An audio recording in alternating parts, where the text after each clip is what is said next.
A little bit early because we have a packed agenda, and John Barry is going to be talking about a very important program that we're participating in to help Donald Trump win this election, and this is sponsored by the Tea Party Patriots National Group, and John Barry is leading on this for our group, and it's the postcard program he's been talking about.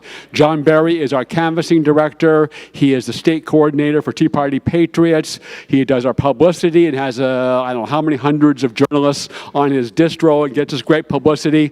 So he's really a hard-working guy. His garage every election season is full of canvassing materials and is an integral part of what we do here. So with that, John Barry was going to talk more about the very important postcard program. Hey everybody, thank you for coming. Thank you for working with us and those late emails, those late phone calls. I thought to start off this meeting, I would show you my $25, show my appreciation to Gavin Newsom for specifically timing last night's announcement before our meeting. Here is my $25 contribution to to California Revival, the latest effort to recall Gavin Newsom. So here's my $25. Think about it. This one's going to work. I can feel it. You know, I swear, when we have something the night before, Gavin Newsom tends to do things to us. You know, not to think that I'm paranoid, but, you know, as Woody Allen said, paranoia is just being aware of your surroundings. So anyway, thank you for your time. I'm going to show you the postcard project. The print might be a little small, so I might end up reading some of it to you. All right. This is an update from what I gave you last month. I got 4 updates tonight. I'm going to be talking about polling and why it ties into project background, project numbers, positive messaging. This is a follow-up and give you a little bit more because I've had a lot of questions since last month. Okay, polling numbers. I was a reporter for about 20 years, and polling done right is actually very good. If you do polling right, you can pretty much predict how an election's going to turn out. But we have not seen that. In a continuation of 2016, what we're seeing now is where polling is being used to shape public opinion rather than take it. Okay. So what we're getting right now, oops, went one slide ahead. What we're getting right now, oops, okay. What they're doing with the media and the polling organizations is they're creating chaos, right? They are purposely trying to tank our opinion. This is against everything I learned in college about polling. So what they're trying to do with Trump is death by 1,000 cuts, right? Today a Russian news hoax, tomorrow it'll be a different kind of story, and then another story, and then another fake story. But this is kind of a semi-organized attempt to take him down via public opinion. And unfortunately, it is having some impact. I'm going to explain polling numbers and why they're biased, but the general trend is Trump is not having a good time. The election that I thought was going to be in the bag just a few months ago is now going to be extremely competitive, and it ties into what we're doing here. Okay, polling reality. Okay, accurate polling is more different, significantly different than before. It's a lot harder. A lot of it is because of cell phones, right? It's a lot harder to reach because of, so that's just part of the baked into the bread there. But it's also more difficult because there's an anti-Trump bias in polling, both in the questions and in the people who respond to the questions. Pollsters have not learned their lesson from 2016. And I'm going to explain, and I'm going to show you why it's so important. I'm going to be focusing on Wisconsin, where our postcards are going. The goal of polling is to shape public opinion. Okay? It's not to sample public, because a good poll is an accurate representation, a snapshot of public opinion at the right time. If you get the right representative sample, you get the right number of voters representative to the population you're trying to sample, polling is very good, but we're not seeing that. Okay, good poll. So what's a good poll? First of all, you're not going to see really good polls until you get really close to the election. If you notice, you look at adults, if you see a poll with adults, ignore it. See one with voters, ignore it. Because those are 5 to 6 points against Republicans, right? The more people are likely to vote, the more likely they're going to vote for the Republican. You throw that in, plus there's about 3% of people who respond to polls who will not tell the pollster that they're for Trump. And that really paid off in 2016. A good poll has a margin of error of at most plus or minus 3% with 1,000 voters within that representative sample. If you're looking at a sample of 500 voters, plus or minus 4.5%, 5%, just ignore it. It's not, because you look at the way the ranges go, you could be as much as 9 or 10 points off from the reality of it, if even that. My best monitor is Real Clear Politics, because what it does is it averages in the polls and it gives you more of a realistic assessment of where a poll is. That way it takes out the outliers, it kind of takes out those ones that really cause all the liberals to get excited. Anyway, okay. Now this is the slide from last month, but this ties into why it's so important. So from 2016, Trump won because he added new voters to the voter output. The reason why I won is the pollsters never saw these people coming. And this comes down to our postcard project. So there were 63, can y'all read that? Is the print too, okay. So there were 63 million voters in 2016. 6 million of those people had not turned out for over 10 years. These were people who were completely off the election grid. Suddenly, they showed up. The media never saw it coming.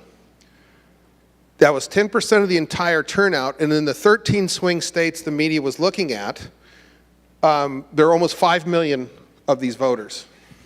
Okay. So this is why our project's so important. Okay, you can't read that. So this is Pennsylvania. Basically, because of these new voters, Trump won by 44,000 in Pennsylvania, a state the Republicans had not picked up since 1988. That represented 0.7% of a victory margin for Trump. I forgot the margin of error. The polling average for Pennsylvania was +5 Democrat on election night. Trump pulled it out by 0.7. Okay. Okay, the state we're focused on, the middle one, Wisconsin, Trump produced 231,000 new voters, which gave him a victory margin of 22,748. We're targeting Wisconsin with these postcards. So again, he won by 0.8%. On election night, Wisconsin was a leaning blue to a solid blue, 6-point Democrat advantage. Trump pulled it out by 0.8% because of all these new voters that we're targeting with our postcards. In Michigan, the other big surprise, he won it by 0.3%. 10,000 voters. That's a small football stadium. That's why every vote counts. You think 10,000? 10,000 turned the election for Trump in Michigan. Okay. Okay, so this whole postcard project, the Democrats absolutely must flip Pennsylvania, Wisconsin, and Michigan to win. That, like one political friend I deal with, he says, that's like getting an inside straight. It is going to be super difficult for them to win. I know they've got fantasies about Texas, they're thinking about Georgia, maybe Florida, maybe. But they cannot win unless they flip these states, because Trump's margin of victory was so big in the Electoral College, they've got to flip these 3 states. They have got to flip these 3 states. So you think of that these voters in these states, they are getting bombarded with pollsters, people knocking on the door, they're getting mail, they're getting emails, they're getting phone calls, they are getting bombarded, but we're different.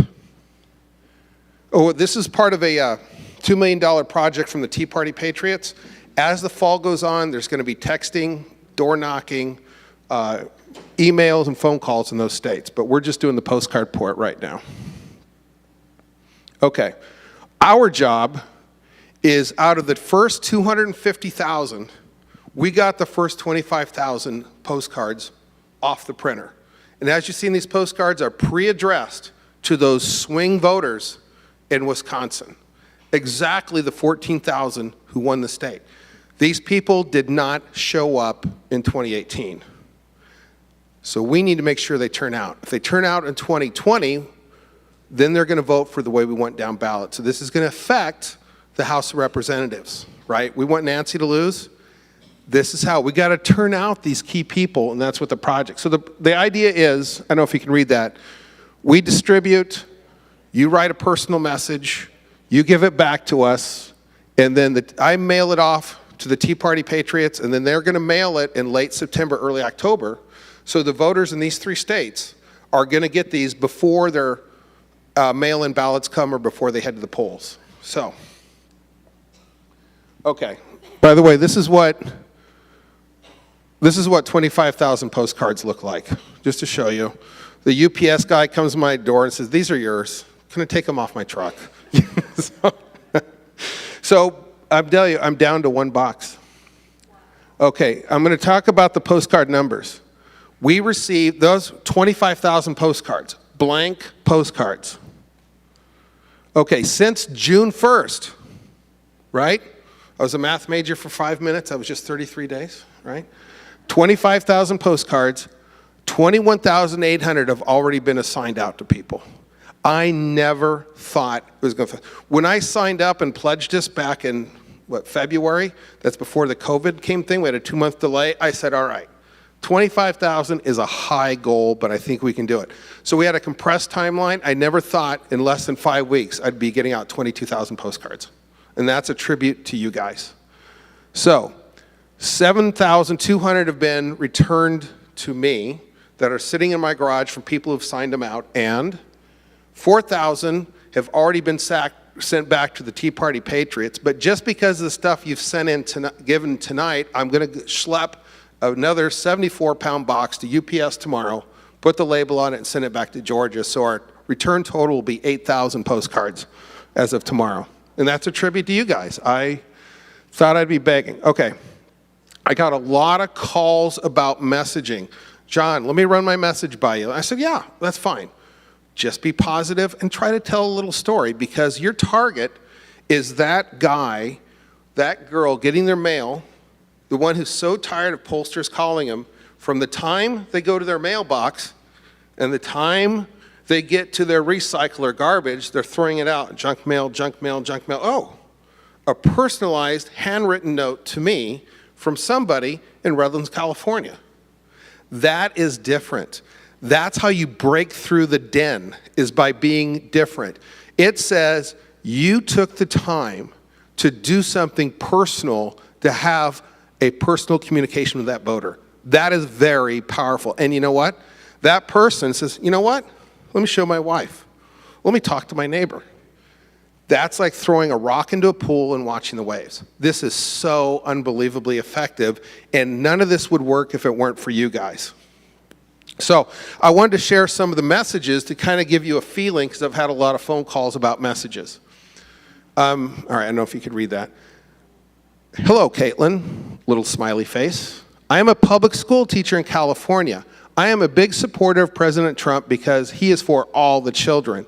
I also have family in Omro and Oshkosh. I love Wisconsin. I am reaching out to you for your support on November 3rd. Questions?" And she wrote her phone number, Margaret B. How does that not win you over? If you're undecided, not sure, you think voting affects me, how does that not win you over? That is a beautiful little message that's going to win over everybody. Okay. Message number 2. Okay. Hello, this is the one I write. "Hi, Tim. I'm John from Redlands, California. I'm asking you to help re-elect President Trump because he won't defund the police. I am very worried about my son's future because of all the riots and looting I saw on TV this summer. God bless and save the USA." I like that. Okay. I picked those words for a specific reason. Defund the police is an 80-20 issue for us. The liberals realize how bad they've stepped in it. They're trying to back away from defunding the police, but we can't. Don't let them go. This is an 80-20. This is an issue that cuts, doesn't matter, Democrat, Republican, even African Americans who are supposedly the beneficiaries of Black Lives Matter, majority say they want police funding. They really stepped in it. This is a great issue to remind them what Trump's trying to do. Think of Maslow's trees of need, where the further down you talk about safety and security, the less politics mean to you. So if you're a hardcore blue-collar Democrat in Wisconsin, suddenly I'm talking about your personal safety. That means more to me than the Democrats trying to tax you. So I picked these words specifically, and what scares the tar out of you more than something happening to your kid? I mean, that's every parent's nightmare. Trump's trying to keep them safe, not those guys. Notice I'm not saying Democrats, because Democrats may be getting these, right? We're targeting people who don't think like us. We're targeting people who hadn't voted in 10 years. And these are the people we need to persuade with a personal message. So I wanted to share those with you. All right, I'm running short of time. I'll speed up. Positive message number 3, and these are actual messages too. Dear Stephen, if we elect Trump, we have a chance to save our country. If we don't, we won't. Please vote Trump, Carol. This is great too. I like the rhyming. This fits a lot of the theme. I'd say about 40% of the postcards we've had kind of fit the Make America Great, Keep America Great. But what's awesome is it has little smiley faces, a personal signature, and beautiful handwriting. I mean, did I skip penmanship? I look at the old people, right? Oh, and I got to tell you, we have had, they can't be here tonight because they're worried about COVID, but I got 2 old ladies in wheelchairs who take 500 at a time. And this is the job they do. They said they are so happy to be helping. So I go over to Fern Arms, that yellow building on, anyway, I give them 500 at a time. And they give me 500 at a time. And they said they absolutely love it. It makes them so happy. So I just wanted to pass that on. Okay? Positive message 4.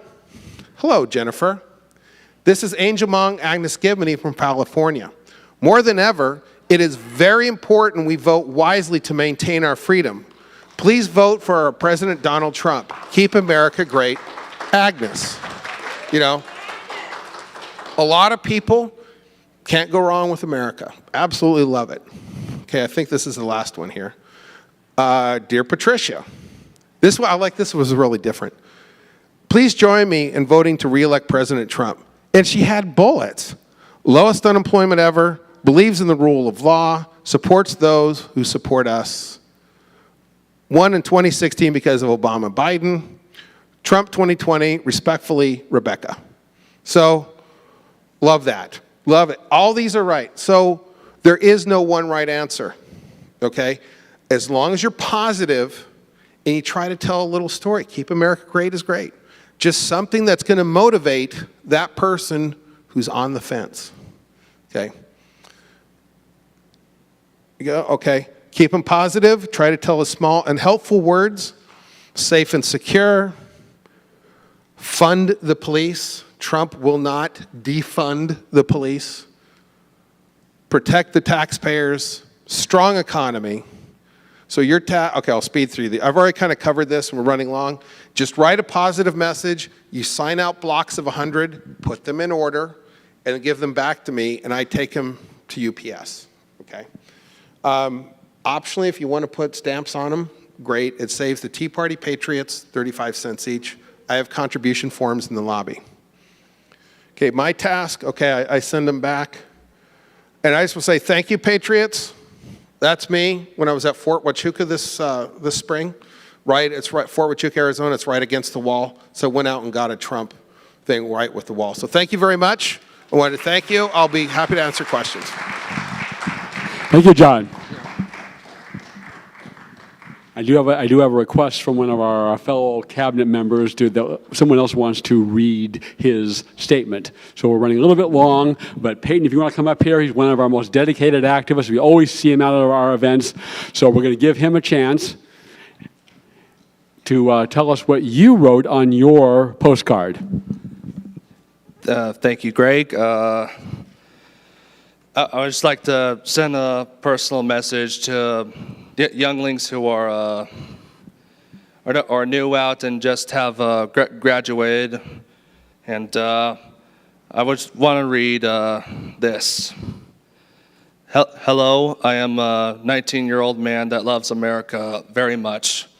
are worried that there won't be a free America left for me as I enter adulthood. The regressive leftist ideology would like to take my personal freedoms away and leave America like any third world country. American exceptionalism would be gone. If you're worried about the greatest economy in the history of our nation, then consider. I can't read my own handwriting either. Consider voting for the man who has brought about the greatest economy and lowest unemployment rates for blacks, Hispanics, and women ever. Support Donald J. Trump this November 2020. Sincerely, Peyton Jeffrey Skimmon. Nice job, Peyton. Okay, before we roll here, a few things is, as you may notice, we are not exactly able to observe 6-foot social distancing in here, and the masks are optional. There is an overflow room over this way with video feed, live video feed, so if anyone wants to take advantage of that, they are welcome to do that. The restrooms are out, men's to the left, ladies to the right, and we're still in the old-fashioned days of 2 genders. They have not caught up with the times yet here at the Ark Church of the Nazarene. And in case anyone's wondering why we're here tonight instead of our usual meeting place at Mill Creek Cattle Company, is we're all planning for that. We were working yesterday, and then we get to find out that Gavin the First has closed all restaurants in San Bernardino and other counties. So we start scrambling around trying to find an alternative location, and we are very fortunate that Pastor Kevin was willing to let us rent his facility here, and we very much appreciate that. And our technical team back here has all the PowerPoints, the videos, everything is lined up, and will do a far better job than I do trying to do the technical stuff as well as the MC. We will start here tonight with a little video before we jump into the substance of our meeting. Cue the video.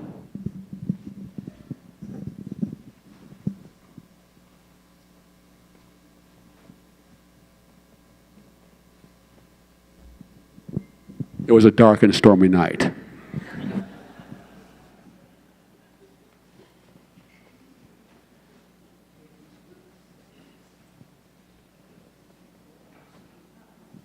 How about some sound with the video?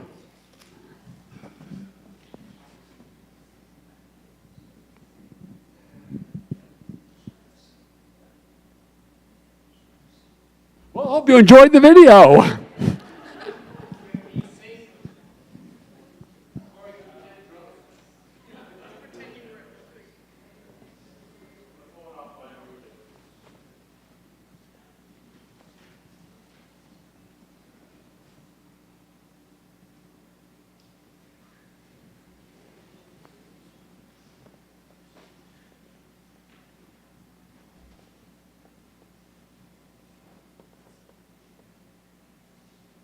Camille and Haley.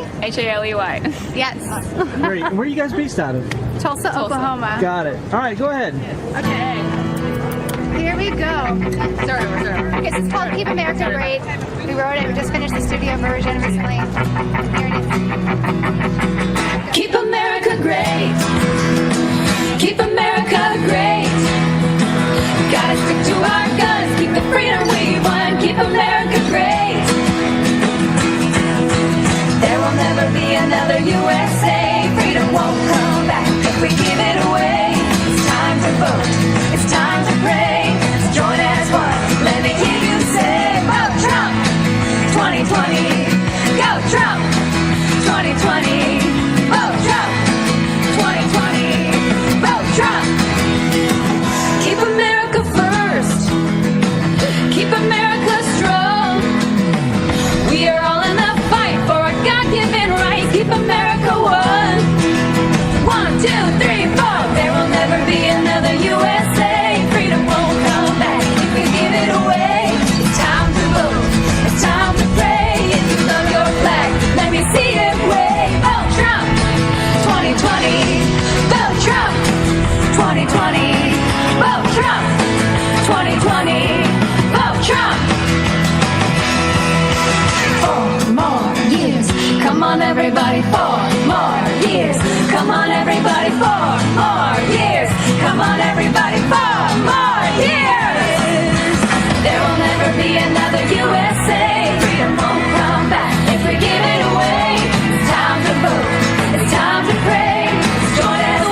And now the mistress of ceremonies. And where are Carol and Vic? Oh, are they here? Awesome. So we're ready to begin our meeting, and we always start with an invocation and a pledge of allegiance. Carol and Vic are the stable people, the most important people at this church. They make everything work and everything happen. So here's Carol for the invocation. Thank you. Thank you. Welcome again to the Ark Church. We're really happy that you all are here and that we could meet here today. Please bow your heads as we come to the Lord in prayer. Eternal God, our help in ages past, our hope for years to come, we turn to you in this hour and ask for your guidance and strength. We come to you on behalf of our country and our troubled world. We bring our hearts with our concerns, with their fears, with their anguish over those things that must grieve your heart as well. We pray for our country, that we may be true to our spiritual heritage and become truly one nation under God. We pray that, God, you will raise up righteous leaders who will model integrity and authenticity. We pray that leaders we elect will be just, fear God rather than men, and depart from evil. We pray that the citizens will vote with wisdom and discretion. We pray that people will be able to see truth and that error will be exposed and people with wicked agendas will be made weak. We pray for truth in the media. We pray that Christians will look to God to overcome the enemies of truth and righteousness. We pray that those who love righteousness and truth will fulfill their responsibility to vote. We pray that you, God, will work through leaders to keep the doors open for the gospel to be proclaimed. And we pray, God, that your will would be accomplished in the upcoming elections. God bless America with righteousness, which alone exalts a nation. God bless America with the firm faith that we may know above all else your will and strength to comfort the dangers, confront the dangers, both physical and moral, that beset our nation and world. We ask all these things now in Jesus' holy and precious name. Amen. And my husband, Victor, will lead us in the Pledge of Allegiance. Will you all place your hands over your heart?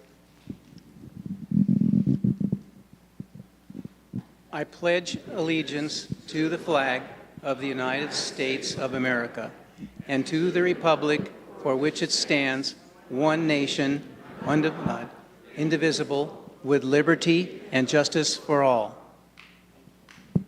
Thank you. Thank you very much, and you may be seated. We are so thankful to be able to be here tonight. We have a lineup of speakers that we think that you will enjoy. I'd like to particularly thank the veterans who are with us tonight. Actually, Vic is a veteran, and we appreciate all of you who have served America. We appreciate our patriots who are with us tonight. I think we have some PowerPoint slides to show. They are? Oh, okay. I'm looking at the back. All right. So moving along, what we have tonight for you is a special list of speakers.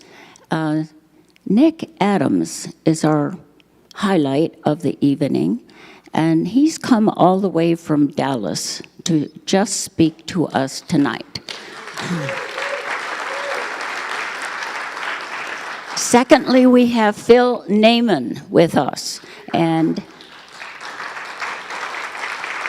most of us locally know Phil because we hear him on our radio station, and he does the firing line every week. So, with that, we're going to move right ahead. We have several reports from various people. So rather than naming them, we're just going to move right along to them. And I'm going to call on Debbie Lalo to come up first, and she'll tell you what she's about.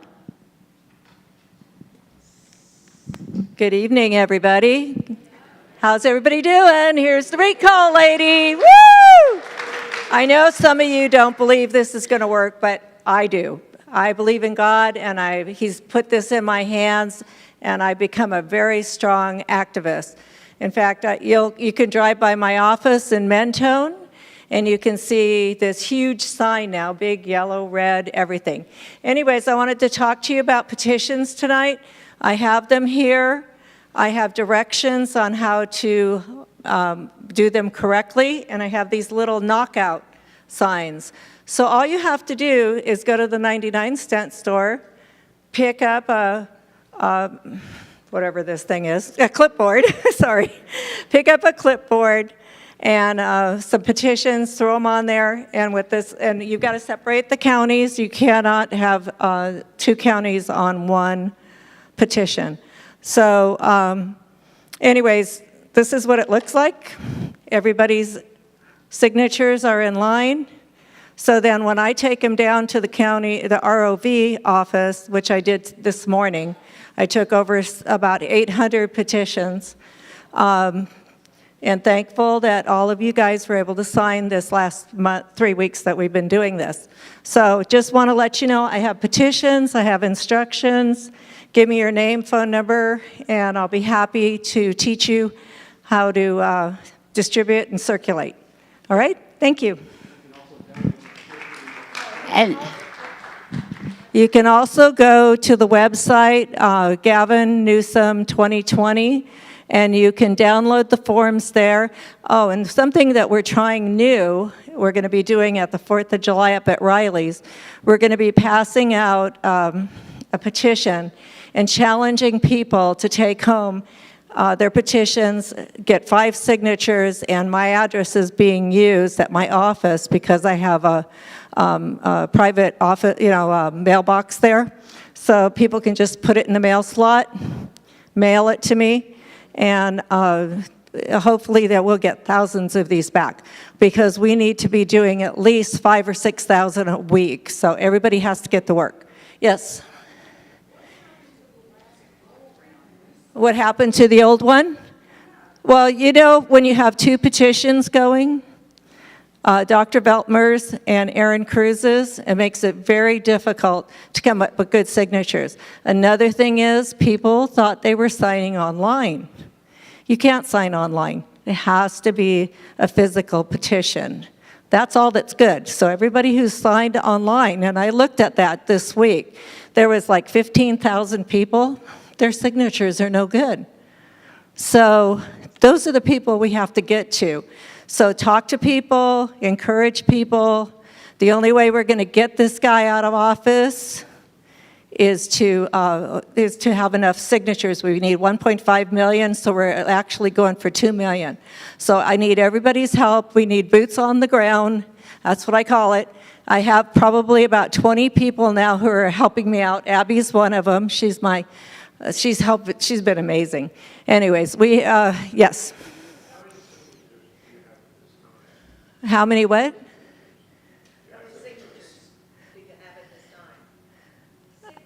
Oh, there's five on this page. Oh, have I gathered all together? Last time, okay, what? No, this is a new petition. That was the old petition. We're on round 2 right now. Okay, so this is round 2. So letting you know, it took 3 times to get rid of Gray Davis. Yeah, I can talk to you afterwards, okay? We got to go. is there any doubt in anyone's mind that we need to recall this guy? If you have more questions, Debbie's going to be around afterwards out in the hallway, so feel free to talk to her, but we have a very packed agenda, so unfortunately we're going to have to move forward now. And I saw Agnes Gibbony in the back of the room. Come on up, Agnes. our favorite lady running for District 31. Let's put her into Congress. Here she is. Thank you very much. Somebody left their sunglasses at the table. I'll give it back to you. Well, thank you so much for having me here. It's an honor. It's an honor to be fighting for us and to be fighting for my country. I am not a politician, but I am fully invested in this campaign. My whole family is. Today we just got delivered 2,000 signs, and I thought, no big deal, just put it behind the couch in the living room. Well, it took half of my garage, 3 big pallets. But that's the way it is. I am ready to fight and defend the country that I call home, the country that gave me the opportunity to be a citizen of, since my own country, Hungary, the communist Hungary, took our citizenship away. I am for First Amendment rights, for Second Amendment rights, and for those of you that know my story, my only son, Ronald, was murdered by a previously deported illegal alien, and I got him deported last November. I did not lay off ICE, and now they don't talk to me anymore. Oh well. I was relentless, and I'll be just as relentless fighting for us, for our country, for our state, for my district. We need to take this very seriously. Coming from a communist country, I am really scared. There is already socialism in this country, but it's not so noticeable yet. I notice, and I'm afraid, because socialism is the last thing you want to live with, or live in a socialist country. So I am ready to fight. I'm ready to be amongst you, to be representing you, representing my district. I am not going to be one of those that will never pick up the phone and answer your call. Trust me, if I can, you'll be talking to me. I plan on having monthly meetings in different districts in my area, or weekly meetings in different areas, to find out from the people in my community what it is that they need. And I want to bring improvement. I want to put Americans first. As a legal immigrant, there is a huge problem with open borders, and we need to fight for our country. This is the one chance that we have right now. What President Trump goes through in D.C. is beyond incredible. Nobody should have to endure that. 3.5 years of nonstop harassment, lies, attacks. Put yourself in his shoes one day, and you're going to run. And he's standing tall and strong, fighting for us. He is the one that so far saved this country from socialism. I am ready to fight everybody. I am not intimidated. I have come from a lot of ups and downs in my life. You can take my newspaper out there. You can go on my page, agnesgiveny.com, and learn more about me. But each bump on the road made me stronger and more committed. And I am not a quitter. But with all of your help, please go on my campaign, donate if you can, because it's really expensive to run for office. And volunteer. Sign up to volunteer, no matter how little. We can do this. 6%, and I'll take District 31. And I want to be your representative. I want to bring integrity back to the halls of Congress that lacks in a huge way. I'm going to be an outcast. I don't care. I'm ready to take our voices to D.C. Thank you so much. God bless you. I'll be out there. And God bless the United States of America. And Agnes, we want you to represent us. Here's Greg.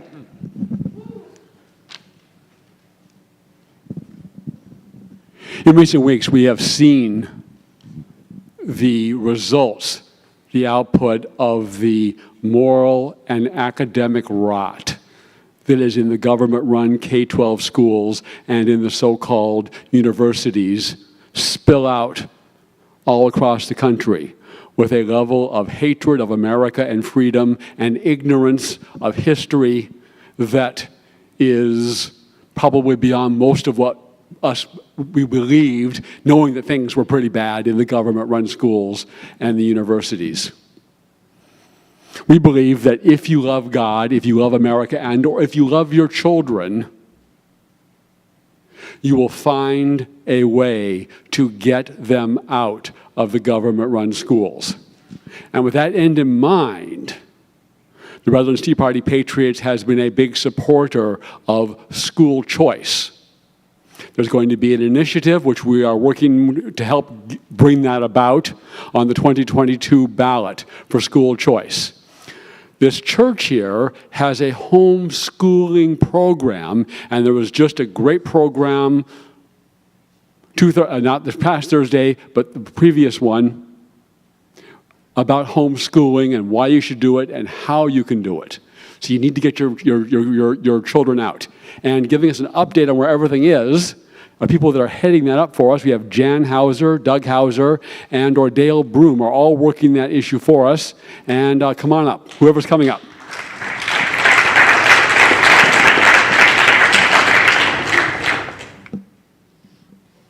Five minutes. Okay, I wasn't ready for this. I thought Dale was going to do the talking. Oh, here he comes.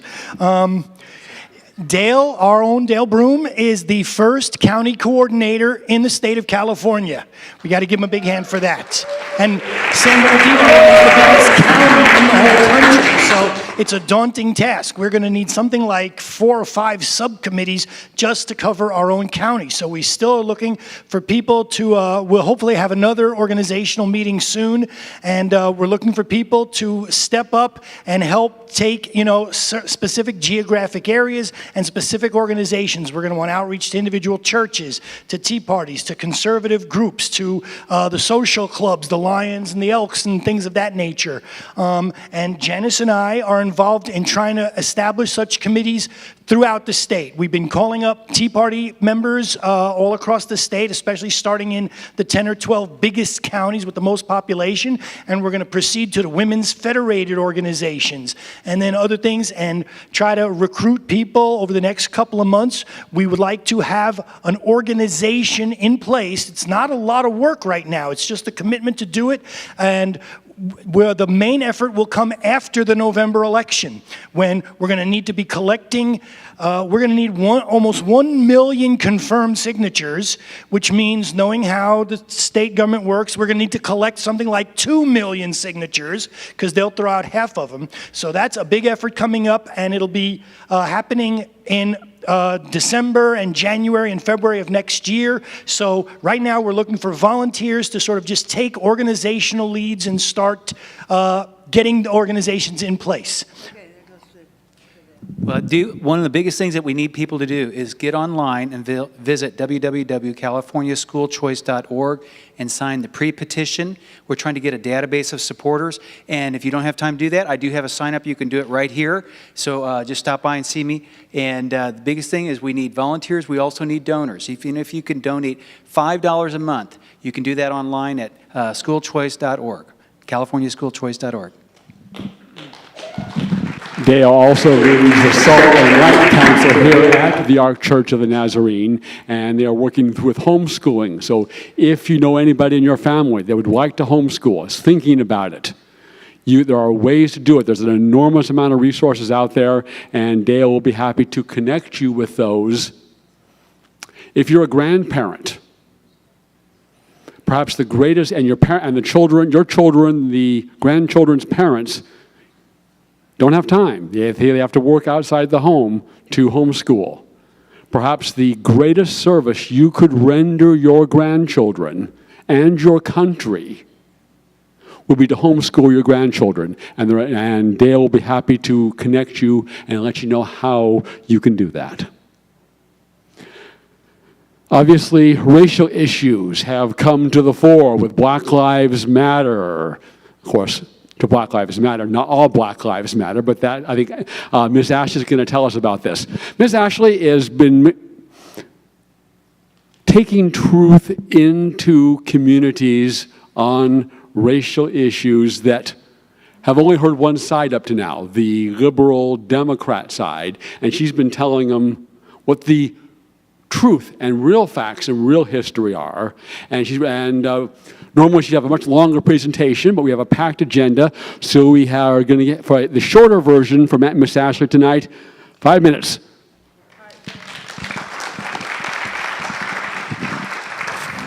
come on up.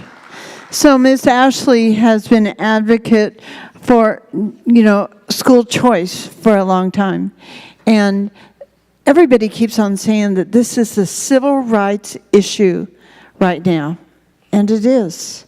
It is. And school choice is going to have an impact in the Black community in a way that we cannot even see. And it has a bigger impact than any of us because we have some options that a lot of people in the Black community don't. And so Miss Ashley's, the topic today that she's going to have is about school choice in the Black community. That's not part of my time, No.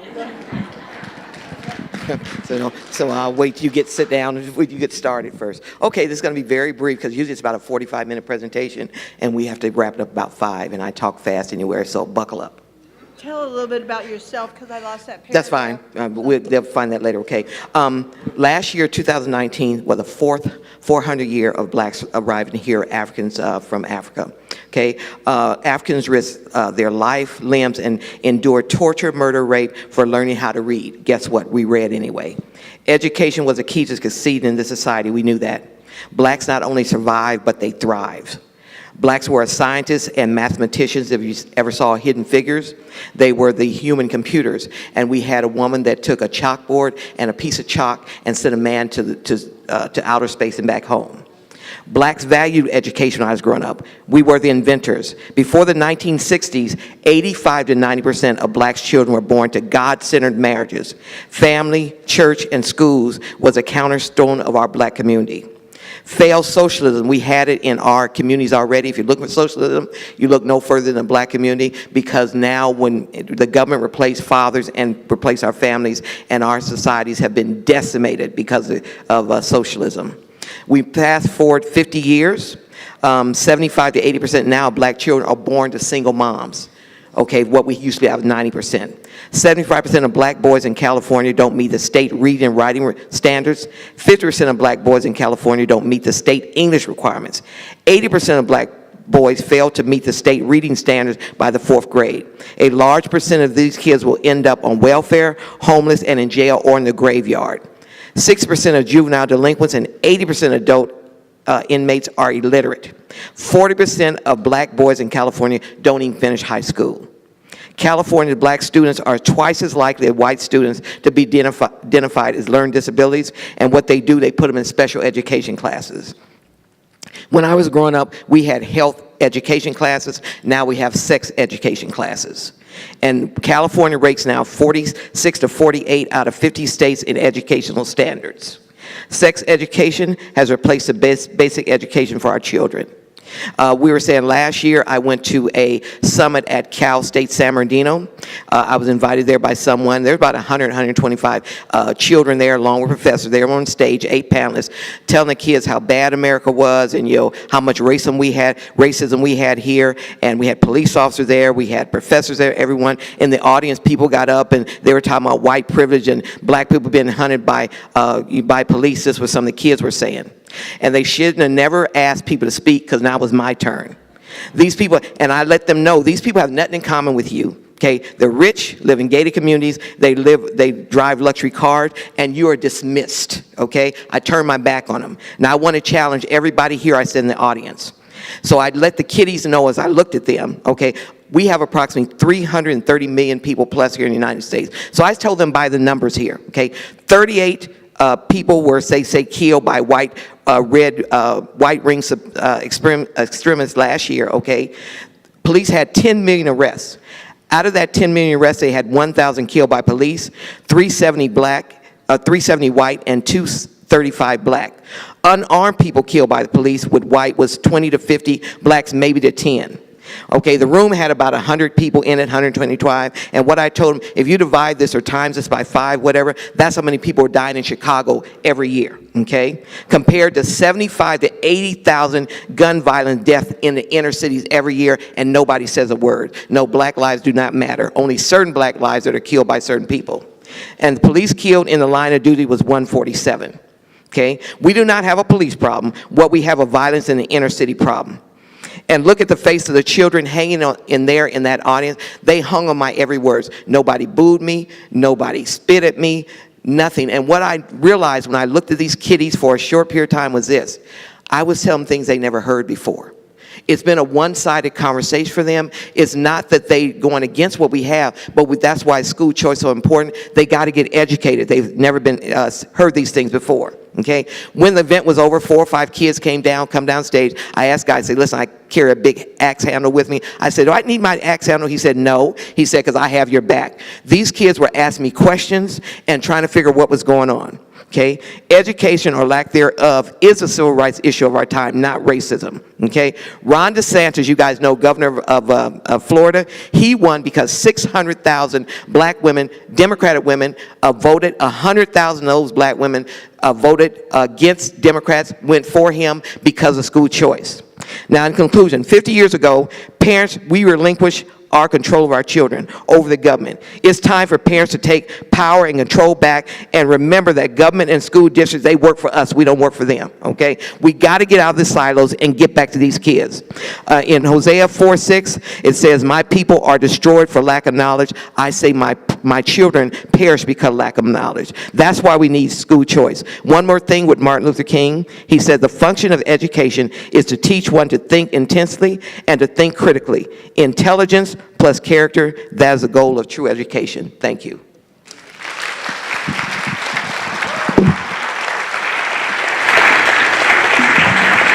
Thank you, Ms. Ashley.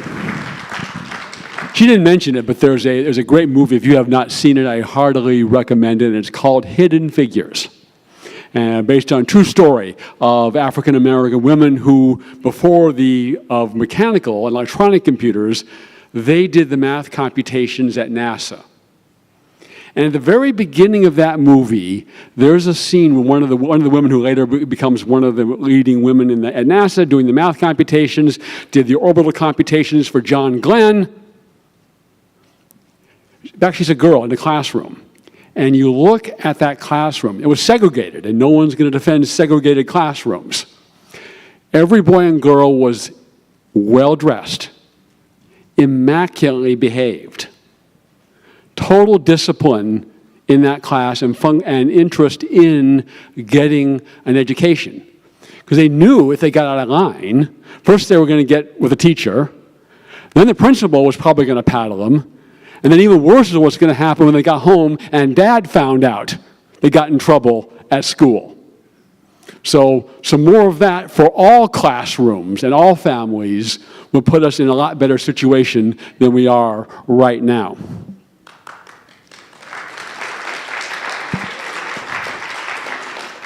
We're pleased to have Malcolm McGough, who is with the Trump campaign in California, and Donald is probably not going to win California this year. I'm sorry to break it to you.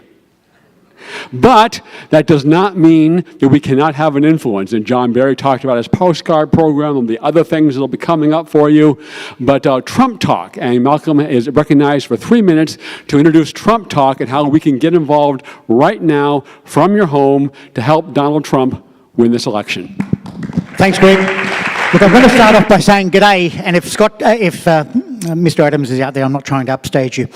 I wanted to say that a lot of people don't realise just how important California is. California won the election for Trump in 2016. How did we do that? Well, we were given the job of ringing the battleground states from California. I was really disappointed initially because we had 300,000 volunteers on the books in California in 2016. 300,000. And we had an organisation spanning this whole state. Well, guess what? We were forced after the convention to forget about California and focus on 5 battleground states: Pennsylvania, North Carolina, Arizona, Florida, and Michigan. In the last week alone, California, that's you guys, put 1.5 million phone calls into Michigan alone. We won Michigan by 11,000 votes. The importance of getting on the phone and speaking to those battleground states can't be underestimated. And the importance of California and her strength being projected into those 5 battleground states is incredibly important. So you guys do make a difference. But I want to say that it's not just about Trump talk. It's about winning the House for Trump, winning the Senate for Trump. And the House, more importantly at this stage, because I don't think we'll lose the Senate, the House is absolutely essential for Trump to fulfill his agenda in 2020. And we can win many seats here in California. Don't underestimate just how strong the support for Trump is here in California.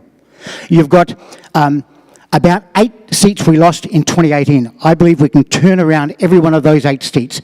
You're talking about the 45th, the 48th, the 39th. You're talking about the 7th, the 10th, the Darrell Iss's seat, Devin Nunes's seat, McIntosh's seat, McClintock, I should say. You're talking about Devin Nunes. You're talking about Brian Marriott. Those are seats that we can win. But you've got an opportunity here in California, in your own district, to elect somebody into Congress. And what better person could we have in Congress than one that believes in the rule of law, one that believes in closing borders, one that believes that illegal aliens are here illegally, and they shouldn't be, what's the word for it? They shouldn't be coddled through the system. They should be sent back over the border where they come from and come through the front door. And Agnes Gibney in the 31st has a real opportunity to win the 31st, because she's got guts, she's got determination, she's got a willpower that I've never seen in any other person. So Agnes, good luck. Thank you, Greg. Thank you. All right, Trump 2020 is where you will find Trump Talk. Join it and make those phone calls.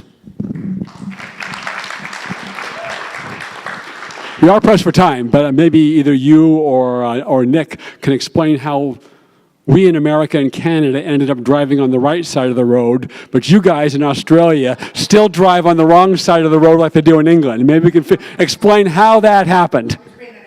Okay. We don't have an hour tonight. All right, next Carolyn's going to introduce our teapots, and we'll ask for a little help here. As you know, it's the contributions from you loyal patriots that keep us going. So we're going to pass the teapots and ask you to be a little bit more generous perhaps tonight, because we have had a few extra expenses this time around. And I want to show you a picture of, if we can get it up next. Oh, you want the pen set? Yeah. We have a beautiful door prize to give you tonight, to give a lucky winner. And we will pick that ticket at the end of the program. But I'd like you to see a picture of it. It's been out there on the table, and it's been donated by one of our greatest patriots. There's a picture of it, and this more or less goes along with the theme of our next speaker that Greg will introduce. As you know, it's time for us to start protecting ourselves, and the pin set is a commemorative of rifles, and it'll be a great gift for somebody. I'm going to go through more quickly with some of the things that I had here. We're running a little bit behind. It does get you caught up here. We had a great rally this past Saturday. Who was there? Did we have a great time or what? And there's a few pictures coming up here. It's important that we get out there. 2 reasons. One is that somebody is pushing back. Somebody is standing up for the country. And 2, what it does is it sends a message to everyone else who is afraid to stand up for the country these days that they can do it too. So it's really important that we get out here. Here's just a few of the pictures, and there's more posted online, and we had them playing before the meeting here tonight. We got 124 days from today before the election to determine the fate and future of this country. If the Democrats get in, control the White House and both houses of Congress, their first act will be to pass a mass amnesty that's going to cover 20 to 40 million illegal aliens and new Democrat voters. It will be practically, if not totally, impossible to ever recover the country again. We will be on our way to a one-party socialist state. They've got big Dem tech. They can move 10 to 15 million votes in their favor. They've got money, they've got COVID, they've got riots, they've got whatever else they've got planned in September and October. Their mainstream media, woke big businesses, their brown shirts on the street, their willingness to do anything to win. The voting deck is already stacked with mass immigration, and of course they have their vote fraud, and they can get that vote fraud by mail. It'll be even easier. So what we need to do, we need to step up our game. If we do what we did in 2016, we're going to lose. And Theodore Roosevelt said we do what we can with what we got from where we are. Big issues like big dem tech, you know, those are suing them for antitrust, what have you. We can't do that. That's beyond us. But there are things that we can do, and everyone can do something. And we're going to have a whole range of options for you in this coming election campaign, so everyone will have the opportunity to try to help save our country. We have our canvassing program, social media. We can get on alternative social media, more about that in a minute. Economic warfare, more about that in just a minute. The calling and some of the calling programs, texting programs, all stay tuned for that. Economic warfare. We don't have a lot of time for it, but we need to start using our wallets and purses in service of the cause the way the enemy does, the way the left does. And there's more of us. There's 60% of all buying decisions in this country are made by conservatives, yet we're getting thumped because we're not organized and involved in the economic warfare side of it. Second vote, numeral 2 ND vote, has a great ratings of companies on their political leanings. Social media. Alternative, I've liked Gab, get on Gab. That's dedicated to free speech. Parler is now coming online. There's a lot of more named people on Parler. Get on both. It's easy to cross-post once you start writing your posts. Use DuckDuckGo as your search engine instead of Google. Don't use the enemy. Pass that one. Even before this famous scene, we saw how police were ordered to stand down all across the country and let the Democrats' brown shirts loot, pillage, and riot. And we recognize that we need to get our people in a position that they can defend themselves. And Phil Naaman, who was one of the founders of this organization back in 2010, is also an expert on firearms, and he has a radio show on AM 590 every weekend at 1 p.m. on Saturday, discussing firearms issues. And it's a good show. It's almost as good as Unite IE Radio, which is on at 4 p.m. on Saturday. But still a very good show, so make sure you listen to Phil as well as Unite IE Radio. Then I don't know, two bozos, yeah, but they're pretty good. So they have some interesting things to talk about. So yeah, we recommend it. Okay. They'll figure it out when they turn on AM 590 at 1 p.m. and 4 p.m. We've probably all seen this scene here.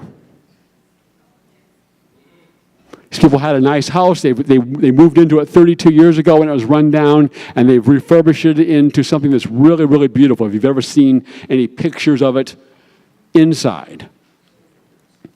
The mob breaks through a gate and is coming at their home, threatening to kill them.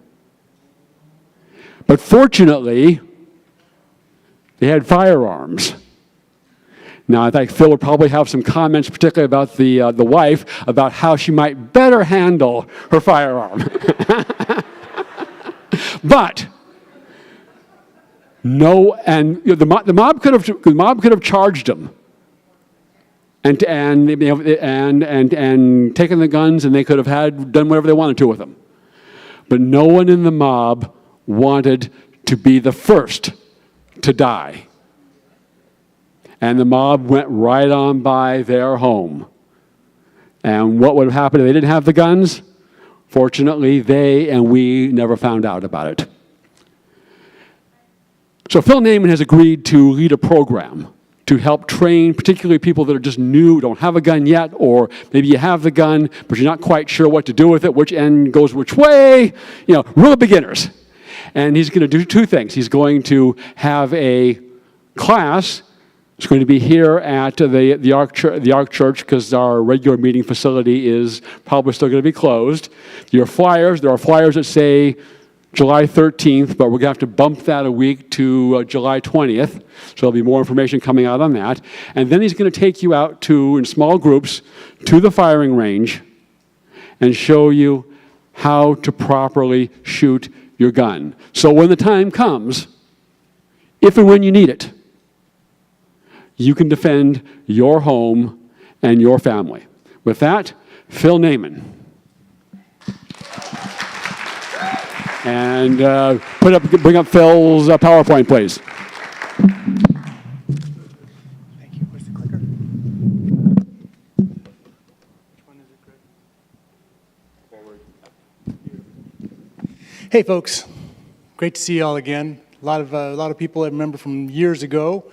I'm glad the Tea Party's still running right along, and glad to hear of new programs like Miss Ashley. They are on fire when they're quoting from Hosea, okay? She means it, so that was pretty awesome to listen to that. My name's Philip Naaman. I'm here for AM 590, the Firing Line radio station. And there is only one of me, and there's two of those guys, so I kind of feel being picked on about the quality of my show. Anyway, I've been involved in firearms for really all of my adult life.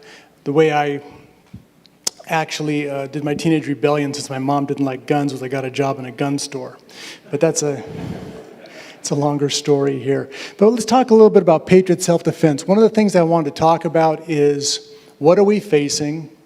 What are some of the tools? I mean, this is a very brief discussion. What are some of the tools? What are some of the things to think about? CCWs, everybody has a lot of questions on those. And then how do you protect yourself in an event of after the fact, which unfortunately is very important.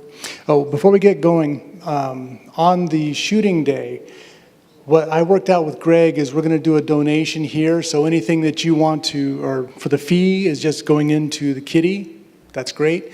There are costs for the shooting. You'll pay them directly to the range. So we'll talk about that later, but $35 is for the class, and all that money goes over here. So, all right, this is the strangest year in history. We ended up with a huge amount of toilet paper. Who still has toilet paper? All right. But no ammunition. We have lines outside the gun stores. Nobody saw this coming. We had a double event. We had the COVID. Everybody was worried about what was going to happen. People ran out and bought guns. They didn't even know what they were buying, but they kept buying. And then the riots happened. So gun stores were stripped bare.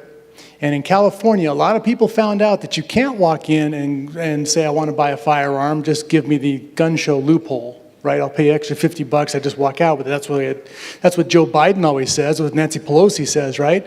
No, the systems got so slammed, it was taking, for our 10-day wait, 18 to 22 days to get cleared for your firearm. So, when you need a police officer, they're only minutes away. When you need your first firearm, it's only weeks away. Coronavirus, you got to love this thing. Whether it's real or not, we don't know, but it certainly has caused a lot of damage to us. And some people, this is the way we figured it out here, some people actually had to be muzzled. These are not masks, these are muzzles. So they call it the corona madness, and that's because they have a lot of frothing at the mouth and reaching for power. I want to have a little bit of fun here tonight. So, okay, we had coronavirus, we had everything else happening, the toilet paper shortages, then we got murder hornets. A Sahara dust storm. Did you guys even see this one? It's not even on the top 10 of world events, but here it is. And, okay, and then the leading Democrats, they create a dance troupe. Now, the music was about to start when they figured out Nancy Pelosi couldn't get up, so they had to scrap the whole deal. But the plan was a giant dance along. All right. Now, the sad thing is we've had madness controlling our streets. You've seen what's happened with CHOP. You've seen what's happened all over the place. Redlands, they shut it down out here pretty good. Riverside. Madness, spoiled people out there destroying things they don't own for reasons they don't understand. So what's next? Well, apparently, people are flushing their drugs and their meth down the sewer systems in Florida, so we're getting meth gators. Who picked meth gators for July? You're the winner. And so where do we go in November? Is this our next president? Right? They finally have him trained. There's tapioca on Jill's finger. The reason he's wearing his mask is he's got tapioca on the inside. That's how they're now controlling him, is the way that goes on. So anyway, that's what we've all been dealing with. Just wanted a little bit of fun with that. But, you know, where does that leave you? I would not want to be her. Looks like she's about to shoot her right here. So these are the couple in, was it St. Louis? St. Louis, Missouri. Thank you, St. Louis, Missouri. Obviously, they're very, very new at owning firearms, but the fact that they had them, I think, did save their life. They're calling this Commando Ken and Karen. One rule when you have a firearm in your hand, don't use it to talk. So she was yelling at everybody, you over there. I think he was thinking, can I make this look like an accident? Anyway. There's too many cameras right now. Okay, so all kidding aside, what these people learned and what we all have to realize is you are the first responder. What does that mean? Policemen, we always say, thank you, first responders, thank you, firemen, thank you, police officers, and they do a great job, not taking that away from them, but the point is you, the victim, the person whose house is burning down, you're there, you're the first responder. The person whose house is being broken into, you're the first responder. You have to respond to whatever it is that's happening there. So you are the first responder, and in doing so, you know, police departments are no longer doing proactive patrols. Could you throw that on the back there? There you go. Wow, that's too small for me anyway. Okay. They're going to be forced into arriving after a crime is stopped. Why are they going to take their pensions, their lives in risk, and just being persecuted in the news? Criminals are emboldened by the restraints on our police. Crimes are going unpunished. Previous felonies are now simple citations. The government has lost its will to punish violent crimes, and they absolutely do not punish property crimes. So you have a right as a non-felon, legal citizen to own a firearm. But not only do you have the right to own it, you have a responsibility to learn how to use that firearm. Anybody here own a firearm? Anybody here not own a firearm? We can fix that. Okay. I've never seen that many in a whole, that was awesome. Well, maybe, why don't you guys get up here and tell me about this? Okay, anybody a brand new firearm owner? There you go, okay. Within the last year? So people within the last year. So things have caused you to want to purchase a firearm because you've realized all the crazy madness that we're dealing with here, right? And by the way, we are exactly halfway through this thing. What are the next 6 months gonna look like? Okay, so we need to have training, we need to understand what we're doing and what's involved. So for self-defense, probably the two most common pistols out there, there's pistols and revolvers. Pistols look like this, for lack of a better term, are the Glock 19 and the M&P Shield. You will probably not find one of these for 6 months in a store because they're so oversold. But these are very, very common. These are great self-defense weapons. I'm gonna echo. One of the things that they have in common, they're very good ergonomic, they're light, they have very little recoil, they're easy to use, they have standard capacity in California up to 10 rounds per, and they're concealable. And that's an important part for self-defense. The other type of,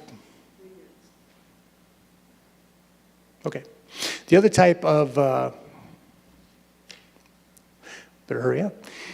The other type of pistols that are typically found are revolvers. Now, they simply look like this. They hold their bullets in a cylinder. The silver one up there, if you look at it, doesn't have a hammer. So it's really good if you have concealed and you have to pull it. It's not going to snag on your clothing, except it's a very small gun. A lot of men decide that I should buy this for my wife because it's small, she has small hands, it'll fit her well. It's probably the worst firearm decision you can make. That's really a gun for somebody who's been shooting a while. There's a lot to do to control it. The blast is obnoxious, and nobody likes to shoot those, not even me. So there's different things to decide what you're going to use a gun for. I mean, it's very concealable, but it's not a very fun gun to shoot. Joe Biden has a great quote. It came out, I don't know, 5-6 years ago. He said, buy a shotgun. I just tell my wife, who has Secret Service coverage, just take a shotgun out in the backyard and shoot it at somebody. Actually, he said something almost exactly like that. I don't like shotguns for most people for self-defense. I would also like to, add on, there's some fully automatic, but they're quite rare. Yeah, there's a big whole hassle for that. Thank you, but it's not going to be working in here. So shotguns for home defense, although everybody says, oh, just rack that thing. If you're not familiar with using a pump shotgun, it's going to be a problem for you. Also, for a typical size female, they're very long, they're unwieldy to use. It's not a great fit for people. If you do want to use one, I suggest you get a youth model, which is smaller all the way around, and in 20 gauge, which has much less recoil. Carrying your weapon. If you're going to go for a concealed weapon, you need to think about how it's going to be concealed. 2 types of holsters, there's leather and there's Kydex. What I like about these is they're fitted to the gun, and that's a very, very important feature, that the gun is held in place. There's some form of retention, whether it's a pinch around the trigger guard or a strap across the back, but retention is important for concealed carry, because if you just get pushed down, last thing you want to do is your gun go skittering across the ground to his buddy. That's really a bad day. The brown holster up there, if you look, does not have a cover over the trigger guard. For concealed carry, I think you should have a cover over your trigger guard. You just don't want a piece of clothing, a drawstring from a jacket to get caught in there, and then bad things happen. You wear your holster either on the outside of your belt or on the inside of your belt if you're wearing a holster. So I started to say guys carry it like this, and I realized girls carry it like that too. So I had to break it down into, this is the options for belt-wearing individuals. If you wear a belt, you can wear your gun like this. So difference is inside the holster or inside your waistband, it's a little tighter. Can be really hot and sweaty out here in Redlands in the summertime. Outside, it profiles more. If you lean a certain way, you may print and show somebody that you actually have a weapon, and you don't want to do that. Options for non-belt wearing people is kind of interesting. You can either get yoga pants with a holster built in. Who has those? Just me? Okay.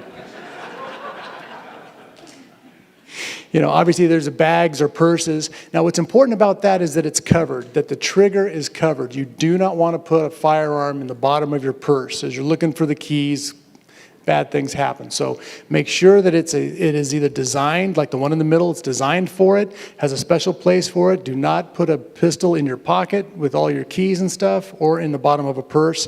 The other one is more of not a girdle, but an undergarment where it actually holds the gun up off the waist and against the body. Never buy a cheap holster. This holster was not fitted for the gun, so the fabric was loose. This guy's shirt kind of got tucked into it. As he sat down, the gun discharged. And when a gun discharges, it's always your fault. You may not know why it happened, but they don't do them by themselves. So his shirt got caught in the trigger. He sat down and squeezed it. He got a nice little spanking and ruined his seat. And he's in the passenger side, so his wife was probably driving. And he had to listen to that all the way to the hospital. Concealed carry permits. Does anybody here have a concealed carry permit? Trick question. You're not supposed to tell anybody. Trick question. All right. So it's good that you do have them if you were to have them. You can have concealed carry permits in San Bernardino County, Riverside County. They issue them very, very, well, probably as easy as you're going to get in California anyway. So they're issued by the county sheriffs.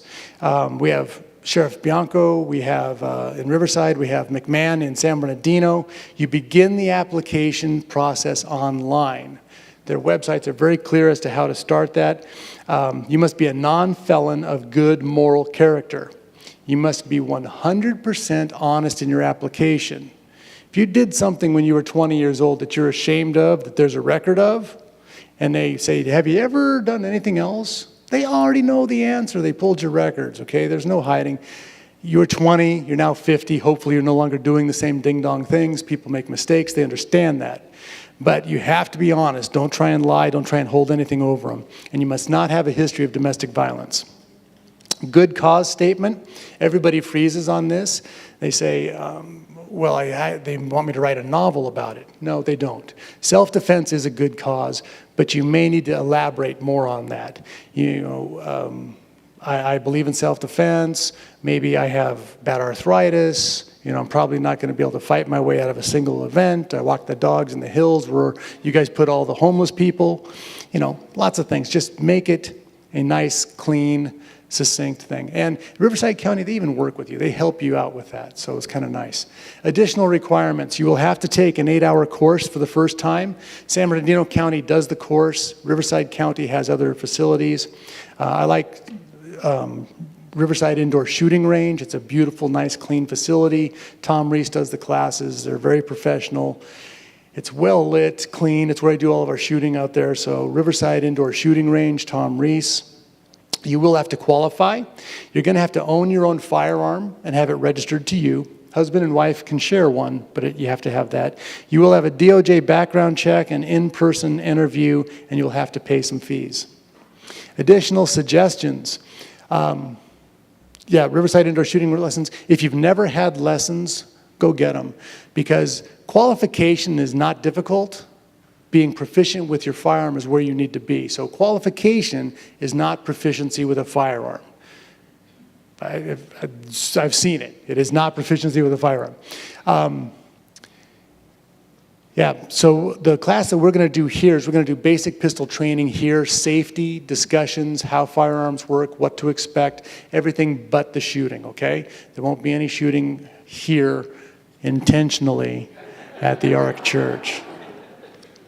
Something happens, okay? So now you've been forced to defend yourself in a self-defense situation. Firearms, you know, maybe you had to use a firearm, maybe you just fought somebody, they fell down and broke their ankle, whatever.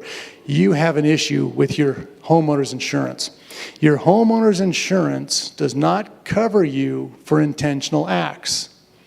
So they might ask you, what happened? Oh, there's 3 guys broke into our house and they came at me with an axe. What'd you do? I shot them. Did you mean to? Yeah. Well, you're on your own, right? That's an intentional act.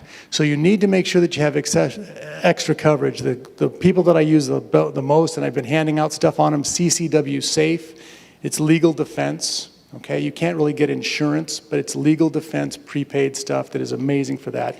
And I've got a bunch of brochures out there for them. You want to make sure that you have it because it covers you not just for firearms, but any self-defense act you have to make, whether you have a concealed weapon or not, even just for inside your home. What do you do in case of a self-defense act? We just had that situation. I'm hurrying. We're almost there. Well, we just killed a guy. We better fix this, don't you think? Okay. So what to do in case of a self-defense act? Number 1, make sure the area is safe, that the threat has been stopped. Number 2, call for medical help. You want to make sure that you do that immediately. Describe yourself to the police officers or the 911 operator and hang up. All right? They're going to want to keep you on the line. They're going to want to talk to you. Every single thing you say later on will be found wrong in court, so don't. When the police officers get there, simply say, hey, I'm really shaken up. I want to talk to my attorney. Can we make an appointment tomorrow to come see you? I want to help, but I need to do this. Greg will tell you, my attorney would kill me if I started talking right now. Okay. Anyway, folks, I hope you all have a great 4th of July. I guess the 20th, we're going to do our sessions here. You'll sign up with them. And thank you, and God bless you. Let's have a great 4th of July.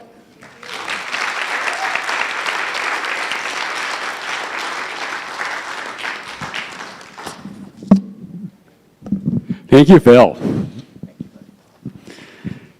You know, people talk about gun violence, and Carol and I both have firearms, and they have yet to kill anybody. They're still sitting there. They're still sitting in their storage locations.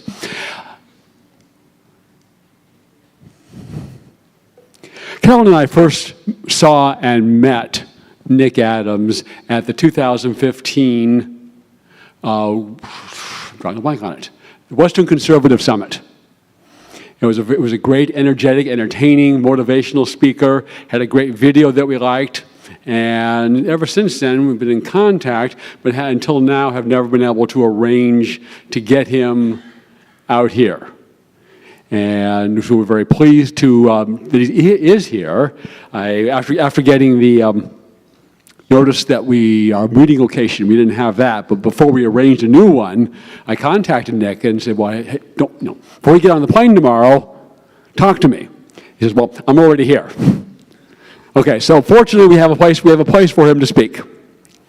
Nick is from Australia, and maybe Nick again can give some explanation of why you guys down under still drive on the wrong side of the road.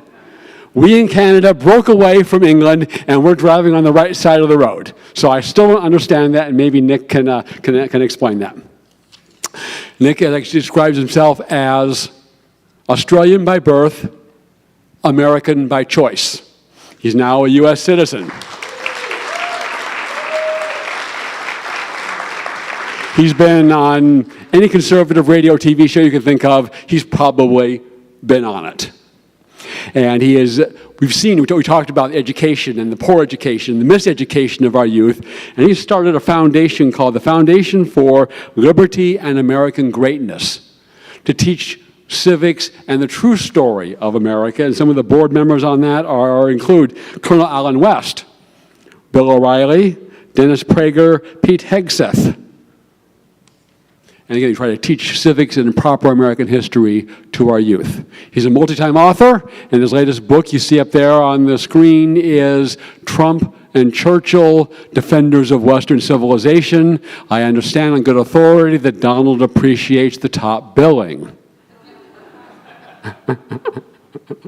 And with that, you've heard enough from me. We'll bring Nick up here. When you're done, don't file out yet, because we have a very special ending for our meeting here tonight. And with that, Nick Adams.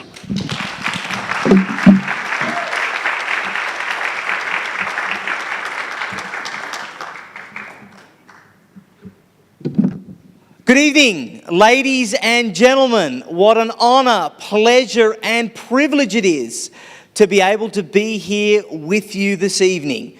I want to extend my most profound gratitude to Greg for this opportunity. It's been a long time in the making. He and I did first get together back in 2015, and ever since then we have been trying to make this very moment happen. So I am absolutely delighted to stand before you today. And I want to commend each and every single one of you, because these are pretty trying and pretty taxing times with all of the regulations and restrictions that are going on. And the fact that all of you are here tonight show me that patriotism is alive in America, and we are going to prevail in 2020.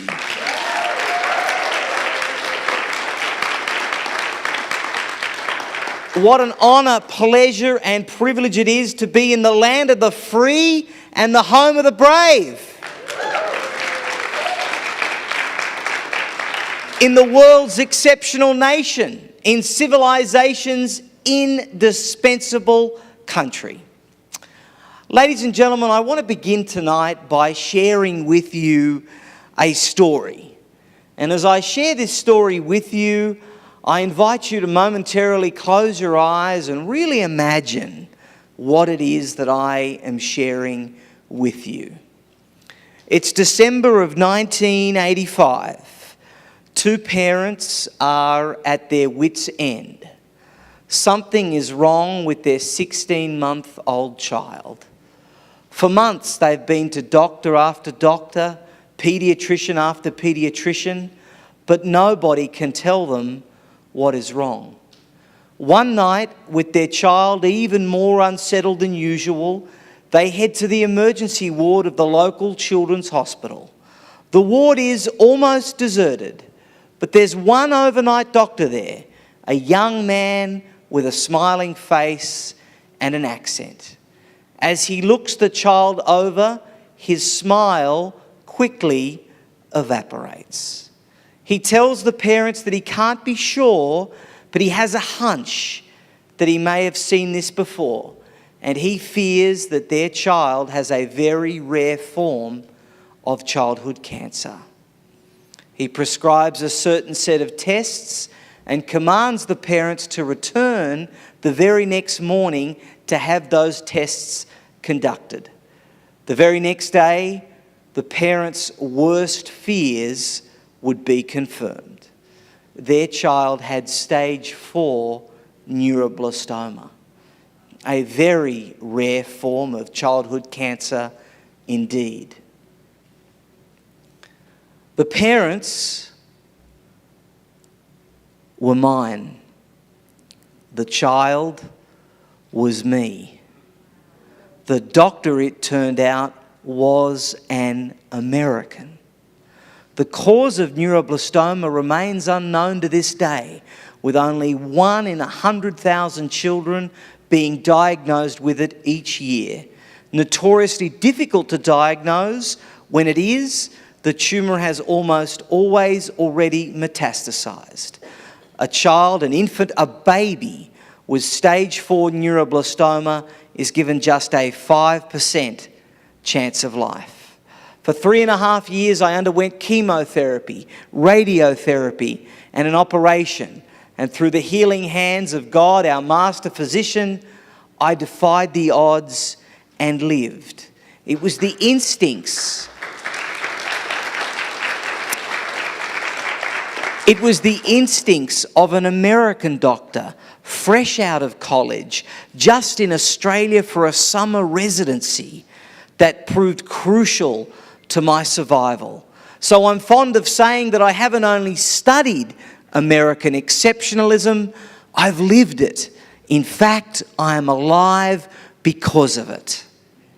Once I became of an age where I could properly comprehend the magnitude of my escape, I resolved to never ever waste a single second of a minute, of a day, of an hour, of a month, of a year, ever. And I am really proud to be able to tell you here tonight that I have very much lived up to that self-commitment. I was the valedictorian of my school. I was publicly elected to political office at the age of 19, becoming one of the youngest ever elected councilmen in Sydney, Australia. The first election I ever voted in, I voted for myself. It's all been downhill since then. Just 8 days after my 21st birthday, on the 13th of September 2005, I was elected the youngest deputy mayor in Australian history in Sydney, a record which still stands to this day. I am a 4-time best-selling author, and I have the distinction of being the first author to have ever had a book endorsed by a sitting president of the United States. And that honour was bestowed upon me on the 3rd of March 2017, when President Trump took to Twitter, where else, to declare that my book, Green Card Warrior, was a must-read and that I was a great American.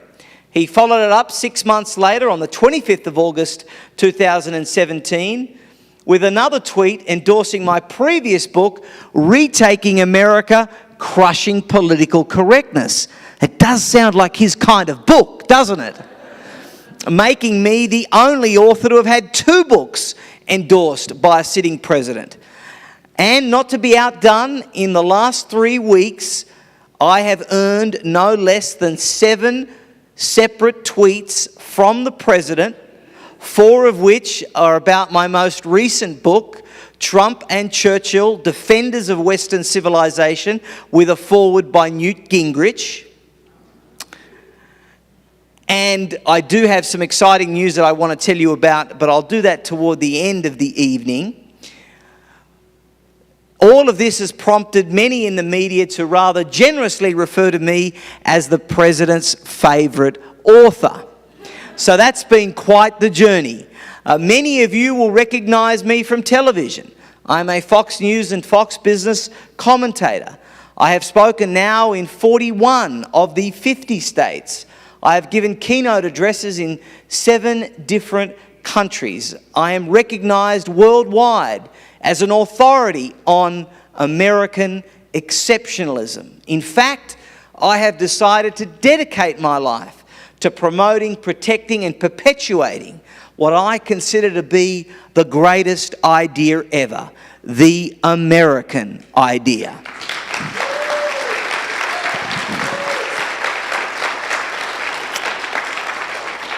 To top all of that off, if all of that weren't enough, on the 29th of July 2016, after 4.5 long, torturous and arduous years, including a stint on the no-fly list, courtesy of the Obama administration and John Kerry's State Department, and close to $50,000 later, I finally legally immigrated to the United States of America.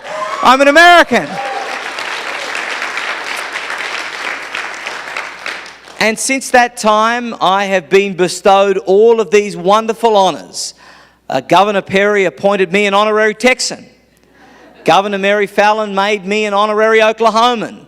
Governor Matt Bevin commissioned me a Kentucky colonel. Governor Asa Hutchinson made me an Arkansas traveller. Governor Pete Ricketts made me a Nebraskan admiral. Governor Henry McMaster gave me the Order of the Silver Crescent in South Carolina. And I wait and dream for the day that Governor Gavin Newsom gives me some kind of recognition. I suspect I'll be waiting for a little while. So, ladies and gentlemen, what is it that I believe in? I believe in God, personal responsibility, the sanctity of human life, limited government, strong national defence, the right to bear arms, the State of Israel. Up there with all of those things, I believe in the United States of America. And if there is one take-home message that I have for you tonight, there is one thing that I want you to remember when you go home and rest your head on your cold pillow later, it is this: despite the undeniable and indisputable and incontrovertible problems, challenges, threats, and realities currently afflicting the United States of America, this is still easily, by far and away, hands down, head and shoulders, the greatest country in the history of the world.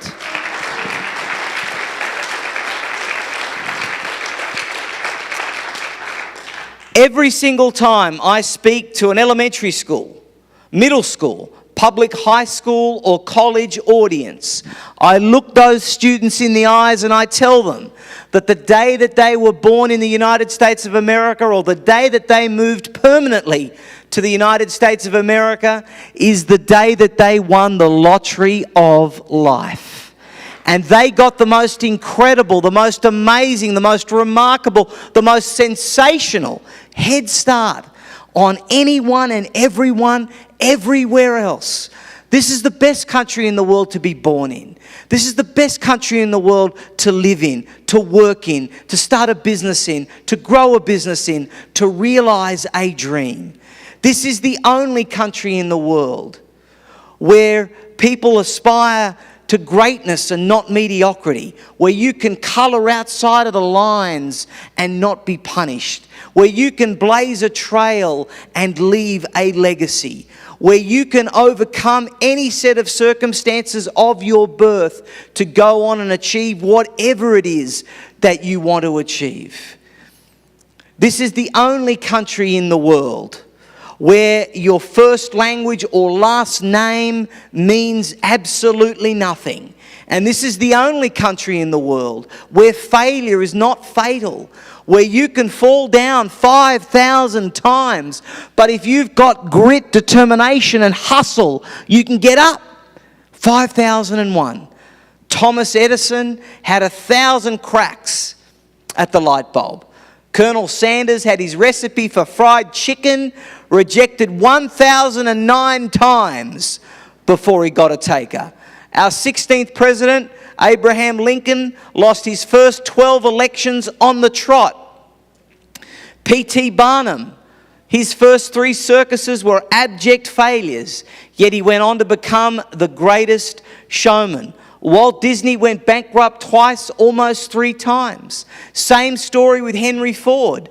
Again and again and again, the lesson throughout American history has been that those with passion, those that refuse to yield, those with unbending desire and unflinching zeal end up leaving a legacy well beyond their time on this earth.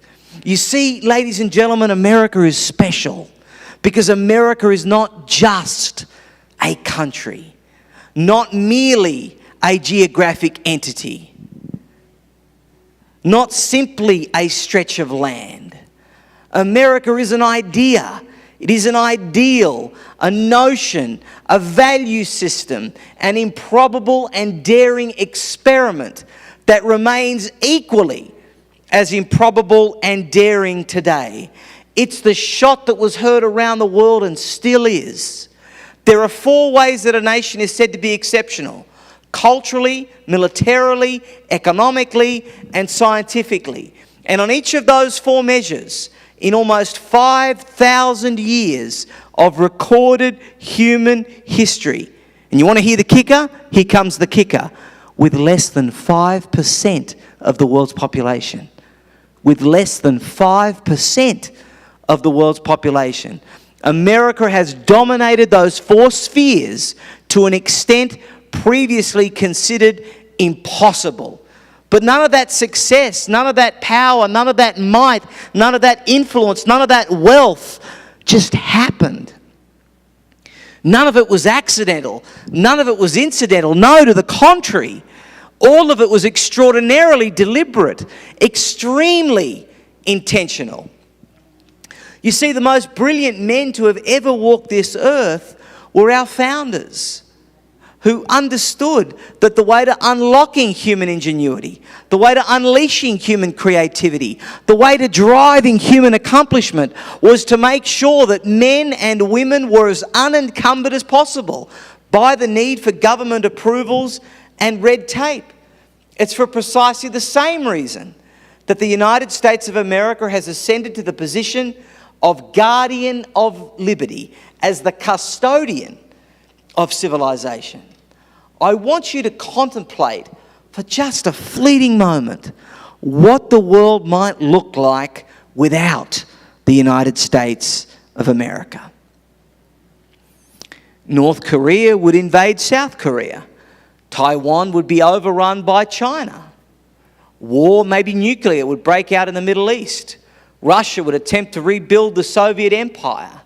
Islamic terrorists would act with complete impunity. Tyrants in North Africa would run around even more mercilessly than what they already do. Cataclysmic natural disasters would have no concerted, coordinated response effort. Individual liberty would gradually diminish and ultimately become extinct.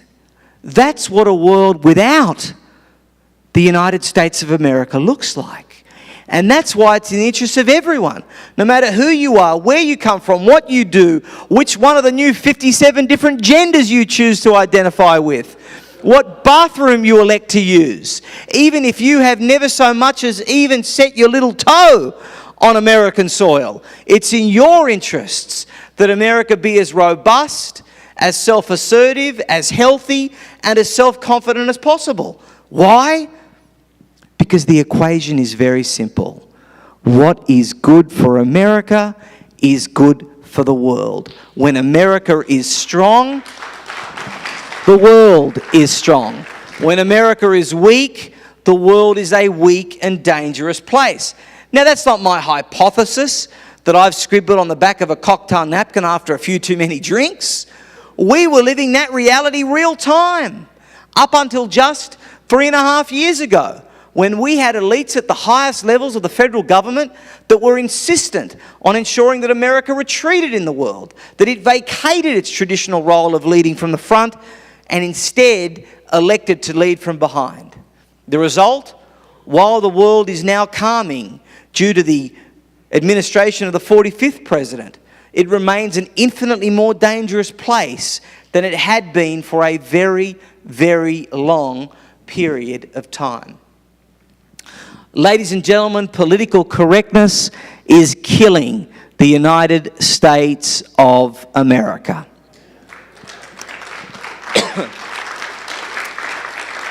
You see, here's the thing. Most people think that political correctness is simply an imposition on speech, just something that tells us what we can say and what we can't say. Well, that would be egregious enough with our proud tradition of the First Amendment.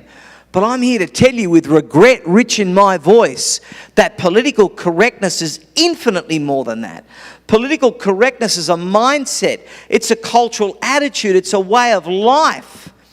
Political correctness says that you should aspire to mediocrity and not greatness, that you shouldn't colour outside of the lines lest you be punished, that you should resent those that have differentiated themselves professionally, financially, or in some other fashion more so than you. In fact, political correctness mandates that success and achievement be a measurement of how much butt you kiss as opposed to how much butt you kick. What could be more un-American and anti-American than that? Political correctness is an intellectual tyranny, a totalitarian ideology, a choking conformity that strips us of our individualism, eliminates our patriotism, removes our self-confidence. And in doing so, political correctness is transforming the American dream into the European nightmare. And why on earth would we want to follow the trajectories of the once grand nations of Europe, now with demography in decline, Islam in the ascendancy, where churches are being routinely transformed into nightclubs? Those societies, those countries, those polities have become moribund and pedestrian and vanilla and grey and dull. There's no innovation. There are no inventions. That's not the future that we want for the United States of America. That's not the future that we want for our children and our grandchildren and our great-great-great-grandchildren. And that's certainly not the future that our founders had envisioned for us. You see, America is complex, but American exceptionalism is really, really simple. It's individualism, not collectivism. Patriotism, not relativism. God, not government. Faith, not secularism. It's equality of opportunity, not equality of outcome. It's e pluribus unum, not radical multiculturalism. These are the virtues and values that have differentiated the United States of America from every other society on this earth in almost 5,000 years. But proponents and advocates of political correctness would seek to eliminate every single one of those points of differentiation, rendering America just another country, just another place. Ladies and gentlemen, it's very personal to me. I chose to come to the United States of America. I came to make, not take, to give, not receive, to join the place, not complain about it or change it. I came because I knew that this was the greatest country in the world. I came because I knew that this was the place that would afford me the most freedom and the most opportunity to achieve the dreams that God put in my heart. But I also came here in no small or insignificant or insubstantial way to make sure that the United States of America does not turn out like the country I felt I had to leave. Most Americans, like most people around the world, think that in Australia people box kangaroos by day and wrestle crocodiles by night. Well, the international perception is vastly different to the domestic reality. Australia is and has always been an infinitely more European place in instinct, in proclivity, in culture, in values, in setup. And anybody that has even just a cursory knowledge of important policy areas like healthcare and gun ownership will know that America truly does stand alone when it comes to values, culture, and setup. And that is why I am on a mission to make sure that every single American, from north to south, east to west, and everywhere in between, knows how lucky and how fortunate and how blessed they are to call America home. But particularly our young, especially those that will be bequeathed with the most awesome responsibility conceivable, keeping the grand American experiment alive. I want them to know how lucky and how fortunate and how blessed they are to call America home. I don't want our children just being lukewarm on America. I want them to be red, piping, burning hot for America. I want every child in this country to have a heart beating for this nation. That is why, as soon as I immigrated to the United States of America, I set up a non-profit organization called FLAG, the Foundation for Liberty and American Greatness, one of the fastest growing organizations in America today. FLAG is all about two things. Number one, teaching civics, and number two, putting patriotism back in public schools.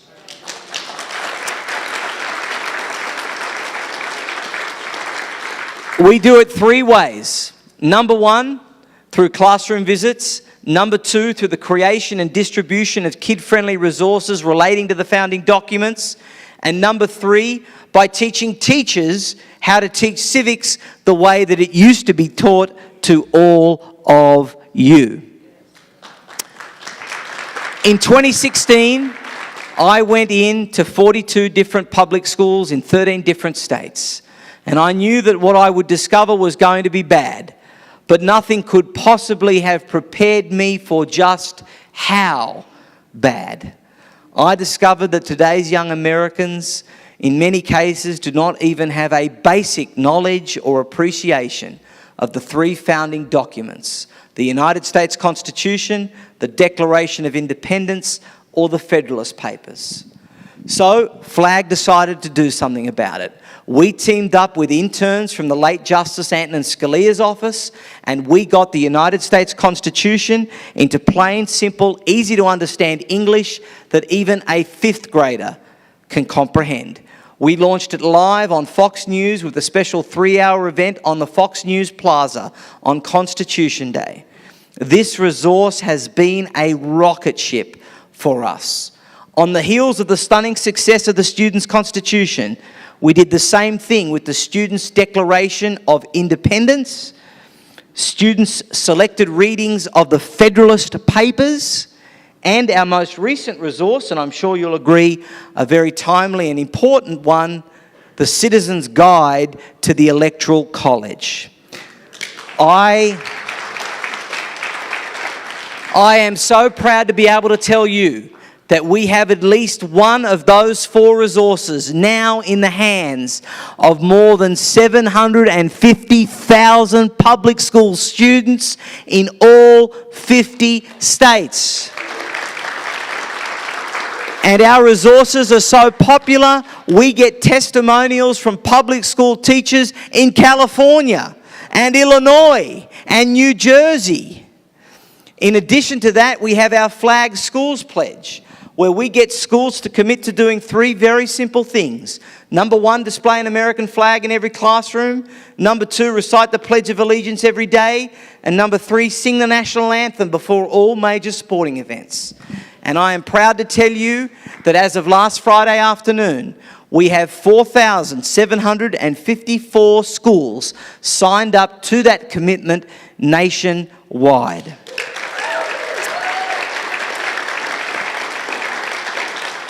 Last October, for the first time ever in the conservative movement, FLAG hosted a conference for public school teachers in Philadelphia. We had 50 teachers come from 19 different states. They received 16 hours of professional development credit toward their continuing education requirements that allow them to be able to teach each year. They got to tour Liberty Bell, Constitution Hall. They left with 30 lesson plans ready to go the moment they got back into their classroom on Monday morning. If you think about how many students a teacher will reach over the course of his or her career, you have your answer to how we win back the future, how we transform a generation. It's not the college campuses that we need to focus on. By the time a kid gets to college these days, it's too late. it's elementary schools, it's middle schools, and it's high schools. And so we're going to make sure that civics is taught the way that it used to be taught, objectively, fairly, and with reason. In addition to our patriotic efforts in the classroom, FLAG has also declared war on this idea that every child has got to go to college. I went to college, I got 2 degrees, I had a great time. But the reality is that not everybody is made for college. And we need plumbers and electricians and machinists and carpenters and welders and entrepreneurs.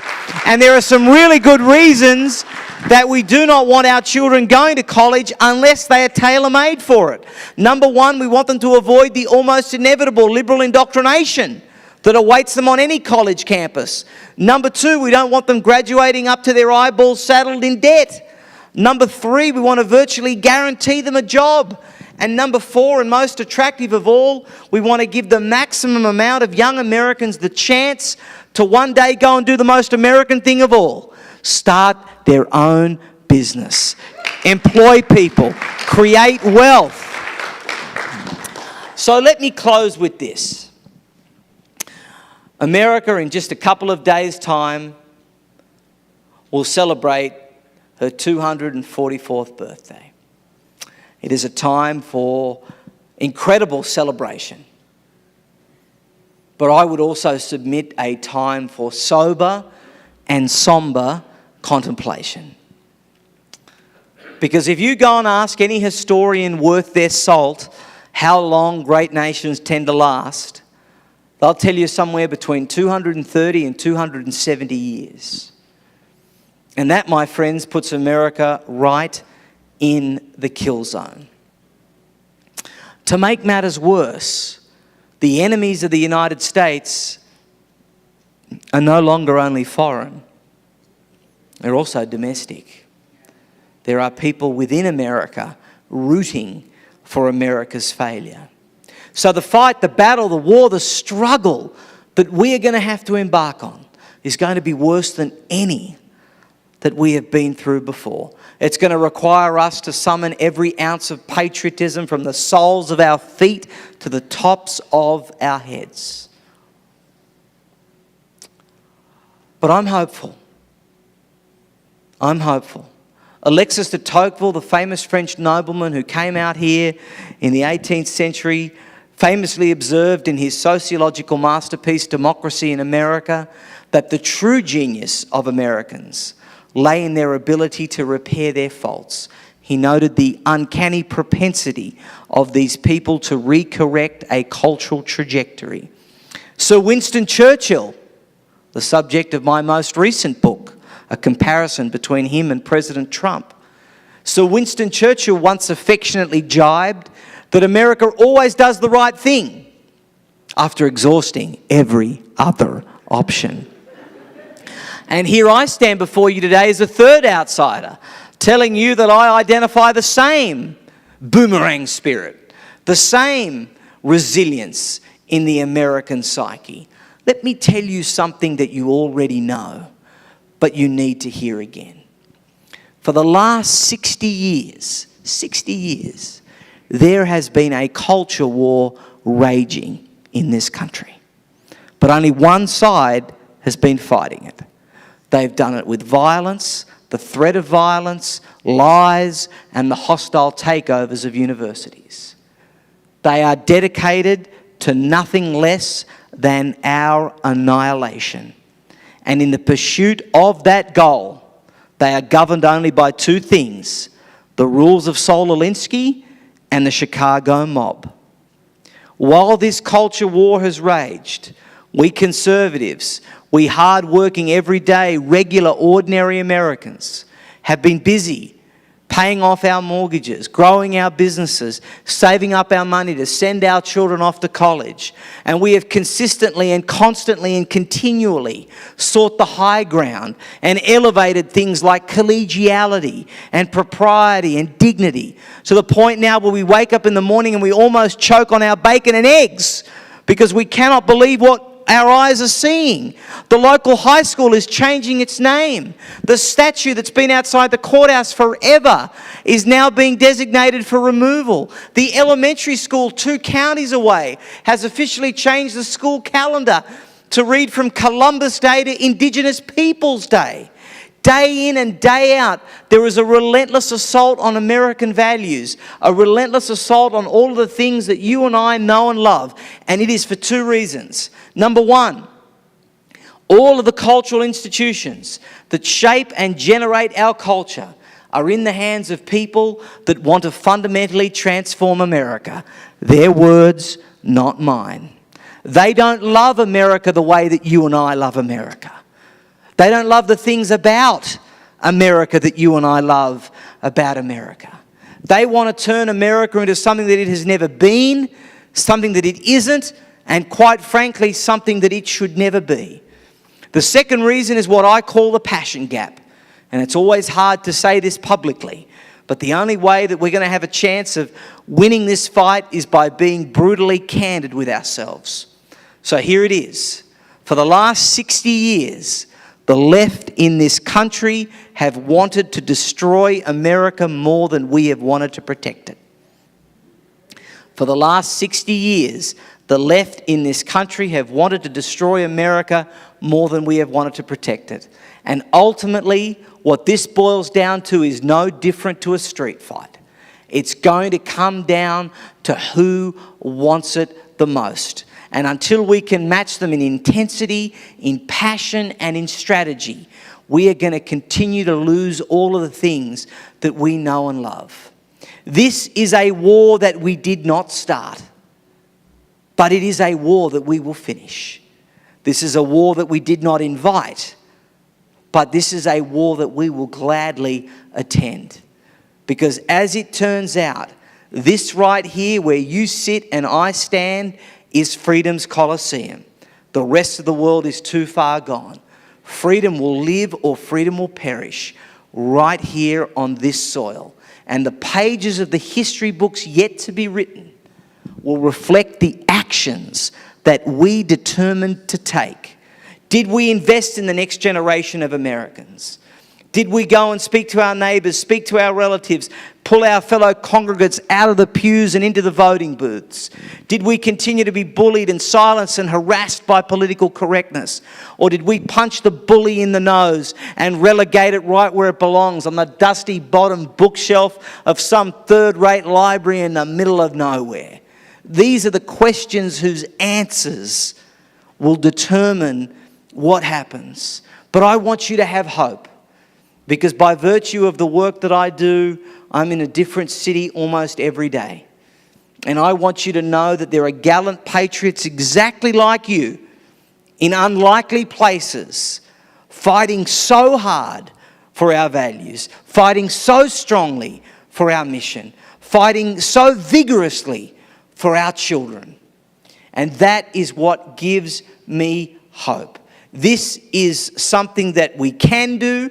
This is something that we will do. Thank you, ladies and gentlemen. God bless you. God bless California. And God bless the United States of America. Let's go out and kick some anti-American butt. Thank you. Thank you. Thank you very much. Thank you. Thank you. I want to let you know that something very extraordinary happened to me today. Very extraordinary on the way here. I was called by the President of the United States. I spent 7 minutes and 42 seconds on the phone with him. Can you tell that I watched how long I spoke? Now, this is being recorded, and I'm sure the President wouldn't appreciate me sharing remarks that were in a private setting. So I'm not going to go into any detail, but I do want you to know that the President is working incredibly hard for his re-election. He asked me what I thought the enthusiasm level was if it matched 2016, and I said, Mr. President, I think people are more enthusiastic about you than in 2016.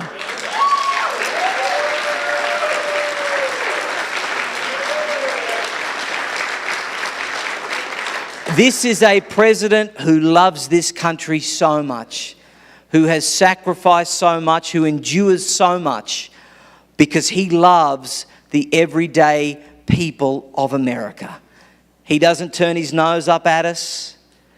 He doesn't think that we're stupid. He loves us, and he wants the best for us and the best for this country. I know that here in California, you're in a tough spot, but all of us have got something to contribute. And I told the president that I would tell the great patriots in Redlands, California, that I spoke with him, and he told me to say hello to all of you, that he appreciates you, and he loves your strength from behind enemy lines. Okay? So, July 2 has turned out to be a very special day. I do want to let you know I do have all three of my books outside, Trump and Churchill, Defenders of Western Civilization, which the president told me is on the Resolute desk in the Oval Office when I was talking to him, Retaking America, Crushing Political Correctness, and The Case Against the Establishment. So come and see me. We're doing a great special for the whole set. We also have our student resources available, and they are available for any donation that you set. So just please be patient with me. I am by myself today, although I do think we've acquired a wonderful helper. But please be patient with me. We will get to you. At the very least, come and get my business card. Come and stay in touch. Keep updated on FLAG and Trump 2020. God bless you all. Thank you. Oh, great. Thank you, Nick. He's going out to get set up, but don't anyone else leave, because we do have a hopefully you will find it and agree that it's a special ending to this meeting.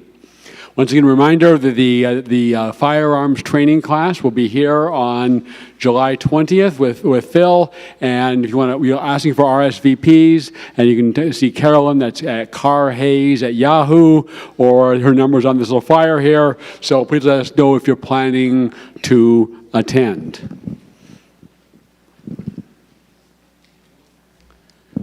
This is the end. We talked about America as being an idea, and it is. And in no more better and succinctly expressed than in the Declaration of Independence. We hold these truths to be self-evident, that all men are created equal, and they are endowed with certain unalienable rights, and among these are life, liberty, and the pursuit of happiness. That's the most commonly quoted portion. The next sentence is just as important to America and our success. That to secure these rights, governments are instituted among men, deriving their just powers from the consent of the governed. And never in previous 5,000 years of human history was anything written like that. Never was a country founded on an idea like that. That was the exception in all of human history, and what made America exceptional. And Nick talked about how it is under concerted, planned, vicious attack. So what do? We need to be prepared to be the couple in St. Louis. But every day, we can't count on almost all of our Republican leaders. We need to be that woman. Wherever you are, whether it's at our rally, in the store when someone's talking crap about our country, at work, in school, in college, wherever it is, we need to be that woman. And we have every reason to be proud of and stand up for our country and the principles on which she was founded. We gave the quotes from Theodore Roosevelt and Tim Donnelly. And now, our final song and final video, if we could have that queued up, please. Great. We should do this first. Before we do the video, the boss says we have a drawing to do, and we have that wonderful pen set. So Peyton's going to do the drawing. This is really, really beautiful, and it was a generous gift from one of our patriots who wishes to remain anonymous. But I would like to say thank you, and also I want to thank you all for your generosity tonight. It was very, very pleasurable to see all those dollar bills in the teapots. So I'm going to ask our 19-year-old patriot to select the winner from this group of tickets. Let's see who's going to win this. Read the number. Okay, 823960. Yes. All right. Thank you, Peyton. And thank you for what you're doing. All right, now we have our video queued up. I hope you will all enjoy this. Every year, a Capitol Fourth features our most beloved patriotic songs. A favorite of all of us is a song that is approaching its centennial, God Bless America. Written by the great Irving Berlin in 1918, it has become a classic, one that unites us all in our love of this country. And now it's my pleasure to introduce the artist who has her own beautiful rendition of it. Please welcome back to a Capitol Fourth, Jackie Evancho.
Thank you so much for coming out tonight, and we hope to be back at Mill Creek on the first Thursday in August.